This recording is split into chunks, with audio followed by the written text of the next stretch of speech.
Sir તમને અહીંયા આવીને કેવું લાગ્યું? મને અહીંયા બહુ સારું લાગ્યું. વૃદ્ધોની જે સેવા કરવામાં આવી રહી છે એકદમ બહુ સારું લાગ્યું. નેક્સ્ટ ટાઈમ પણ અમે એવું વિચારીએ છીએ કે કોઈ બી સ્પેશિયલ ડે આવશે તો અમે ફરીથી પણ અહીંયા મુલાકાત લઈશું. મદદ કરવાની પ્રેરણા તમને ક્યાંથી મળી? હું એકચ્યુઅલી સોશિયલ મીડિયા પર બધું બહુ ટાઈમથી દેખતો હતો, પણ પછી મારી ડોટર છે, એની બર્થડે છે આજે, એના નિમિત્તે અમને અંદરથી એવી ઈચ્છા થઈ કે આવી રીતે જે વૃદ્ધિ જે તમે લોકો સેવા કરી રહ્યા છો તો પછી અમારે ત્યાં એક દિવસ આપણે સેલિબ્રેટ ના કરીને ત્યાં સેવા આપવા માટે વધારે સારું. સમાજ માટે કામ કરવાનું તમને કેમ મહત્વપૂર્ણ લાગ્યું કે આ દાન અમે અહીંયા એમ કરી?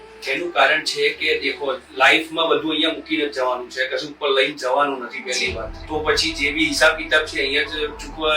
ખાસ અમારે અહીંયા એવા પીડિત વૃદ્ધ છે જે પેરાલિસિસ, મેન્ટલ, કેન્સર વાળા, તો આ થોડું જુદું છે. પણ જે પીડિત લોકો છે એમને કોઈ સાચવનાર નથી, તો અહીંયા આવીને તમને ખાસ એવી કોઈ લાગ્યું કે આ વધારે એટ્રેક્ટિવ છે કે અહીંયા? એટ્રેક્ટિવ એટલે દેખો, કહેવાય છે ઘડપણ ને બાળપણ બે સરખી વસ્તુ છે. એટલે અહીંયા આવીને મને એક વાત તો એ સારી લાગી, તમે જે સેવા કરી રહ્યા છો બહુ સારી સેવા છે અને કન્ટિન્યુ રાખજો. ભવિષ્યમાં કઈ બી મદદરૂપની જરૂર પડશે મારાથી જેટલી થશે એટલું કરીશ. થેન્ક યુ સો મચ તમારો કિંમતી સમય અમને આપવા માટે.